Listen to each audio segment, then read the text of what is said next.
ರಾಜ್ಯ ಕಾಂಗ್ರೆಸ್ನಲ್ಲಿ ಆಂತರಿಕ ಬಂಡಾಯ ಕಾಣಿಸ್ತಾ ಇದೆ. ನಮಗೆ ಮುಖ್ಯಮಂತ್ರಿ ಮೇಲೆ ಶಾಸಕರಿಗೆ ಅಸಮಾಧಾನ ಇದೆ. ನೋಡಿ, ರಾಜ್ಯ ಕಾಂಗ್ರೆಸ್ನಲ್ಲಿ ಆಂತರಿಕ ಬಂಡಾಯ, ಒಳ ಮುನಿಸು ಇನ್ನೂ ಕೂಡ ಇದೆ. ಮುಖ್ಯಮಂತ್ರಿ ಮೇಲೆ ಶಾಸಕರಿಗೆ ಅಸಮಾಧಾನ ಇದೆ. ಸಿಎಂ ಡಿಕೆಶಿ ವಿರುದ್ಧ ತಣ್ಣಗಾಗ್ತಾ ಇಲ್ಲ ಮುನಿಸು. ಮೊದಲ ದಿನವೇ ಅಧಿವೇಶನಕ್ಕೆ ಶಾಸಕರು ಚಕ್ಕರ್ ಹೊಡೆದಿದ್ದಾರೆ. ಇದರ ಅರ್ಥ ಏನು? ಮೊದಲ ದಿನವೇ ಮುನಿಸಿದೆ ಅಂತಲೇ ಅರ್ಥ. ಬಹುತೇಕ ಸಿದ್ದರಾಮಯ್ಯ ಆಪ್ತರೆ ಕಲಾಪಕ್ಕೆ ಗೈರಾಗಿದ್ದಾರೆ. ಸಚಿವರು ಸೇರಿ 65ರಿಂದ 70 ಸದಸ್ಯರು ಭಾಗಿಯಾಗಿದ್ದಾರೆ. ಕೇವಲ 65ರಿಂದ 70 ಸದಸ್ಯರಷ್ಟೇ ಭಾಗಿಯಾಗಿದ್ದಾರೆ ಇವತ್ತಿನ ಸದನಕ್ಕೆ.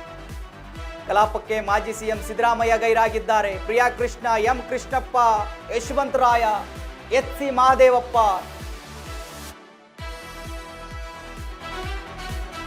ಎಚ್ ಕೆ ಪಾಟೀಲ್, ಲಕ್ಷ್ಮೀ ಹೆಬ್ಬಾಳ್ಕರ್ ಸೇರಿ ಹಲವು ಶಾಸಕರು ಗೈರಾಗಿದ್ದಾರೆ. ಸಚಿವ ಸ್ಥಾನ ಸಿಗದ ಹಲವು ಶಾಸಕರು ಕಲಾಪಕ್ಕೆ ಗೈರಾಗಿದ್ದಾರೆ. ಎಸ್ ವೀಕ್ಷಕರೇ, ಸ್ಪಷ್ಟವಾಗಿ ಗೊತ್ತಾಗುತ್ತೆ. ಮುನಿಸಿದೆ, ಅಸಮಾಧಾನ ಇದೆ, ಅದು ತಣ್ಣಗಾಗಿಲ್ಲ ಅಂತ. ಬೇರೆ ಏನೇನೋ ರೀಸನ್ಗಳು ಕೊಡ್ಬೋದು, ಬಟ್ ಮೊದಲ ದಿನ ರೀ, ಮುಖ್ಯಮಂತ್ರಿಗಳು ಡಿ ಕೆ ಶಿವಕುಮಾರ್ ಮುಖ್ಯಮಂತ್ರಿಯಾಗಿ ಮೊದಲ ದಿನ ಅವರು ಸದನವನ್ನು ಆರಂಭಿಸ್ತಾ ಇದ್ದಾರೆ, ಅಧಿವೇಶನವನ್ನು ನಡೆಸ್ತಾ ಇದ್ದಾರೆ. ಸೊ ಎಲ್ಲ ಕೂಡ ಆಗ್ತಾ ಇದೆ. ಆಡಳಿತ ಪಕ್ಷದವರೇ ಅಲ್ಲಿಲ್ಲ, ವಿರೋಧ ಪಕ್ಷದವ್ರು ಬಿಡಿ. ವಿರೋಧ ಪಕ್ಷದವರು ಅವರಿಗೆ ವಿರೋಧವಾಗಿ ಇರುತ್ತೆ, ಅವರು ಬಂದರು ಮತ್ತೊಂದಿದ್ರು ಅವ್ರು ರೀಸನ್ಗಳು ಕೊಟ್ಕೊತಾರೆ. ಆಡಳಿತ ಪಕ್ಷದವರೇ ಇಲ್ಲ ಅಂದರೆ ಇದರ ಸ್ಪಷ್ಟವಾಗಿ ಗೊತ್ತಾಗುತ್ತಲ್ಲ ಒಳ ಮುನಿಸಿದೆ ಅಂತ ಹೇಳಿ. ಬೇರೆ ವಿಚಾರಕ್ಕೆ ಬಂದಿಲ್ಲ, ಬೇರೆ ಕಾರ್ಯಕ್ರಮಗಳಲ್ಲಿ ಬಂದಿಲ್ಲ, ಅದು ಬೇರೆ.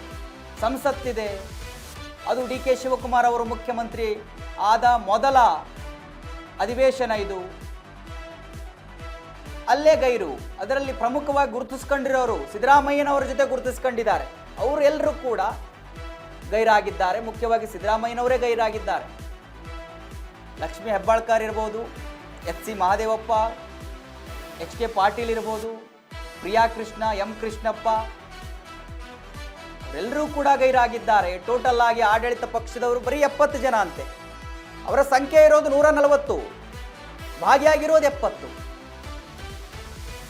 ಅಂದರೆ ಅರ್ಧಕ್ಕರ್ಧ ಜನ ಬಂದಿಲ್ಲ ಅಂತ ಹೇಳಿ ಭಾರಿ ಚರ್ಚೆ ಆಗ್ತಾ ಇದೆ ಇದು.